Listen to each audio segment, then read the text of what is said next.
ಒಂದು ಸಾರಿ ನಮ್ಮ ಮನೆಗೆ ಬನ್ನಿ ಶ್ರೀ ಗುರುವೇ, ನಿಮ್ಮ ಪಾದ ಪೂಜೆ ಮಾಡಿ ಧನ್ಯನಾಗುವೆ. ಒಂದು ಸಾರಿ ನಮ್ಮ ಮನೆಗೆ ಬನ್ನಿ ಶ್ರೀ ಗುರುವೇ, ನಿಮ್ಮ ಪಾದ ಪೂಜೆ ಮಾಡಿ ಧನ್ಯನಾಗುವೆ. ನಿಮ್ಮ ಪಾದ ಪೂಜೆ ಮಾಡಿ ಧನ್ಯನಾಗುವೆ.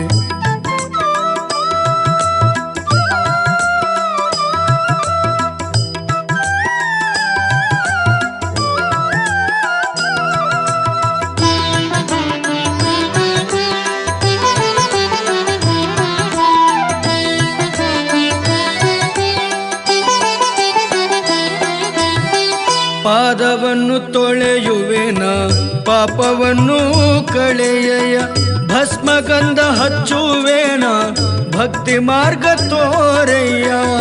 ಹೂಪತ್ರಿ ಅರ್ಪಿಸುವೆ ನೋವನ್ನು ಅಳಿಸಯ್ಯ, ಹೂಪತ್ರಿ ಅರ್ಪಿಸುವೆ ನೋವನ್ನು ಅಳಿಸಯ್ಯ. ಧೂಪ ದೀಪ ಬೆಳಗುವೆನ ಬೆಳಕಿನಡೆಗೆ ನಡೆಸಯ್ಯ, ಧೂಪ ದೀಪ ಬೆಳಗುವೆನ ಬೆಳಕಿನಡೆಗೆ ನಡೆಸಯ್ಯ. ಒಂದು ಸಾರಿ ನಮ್ಮ ಮನೆಗೆ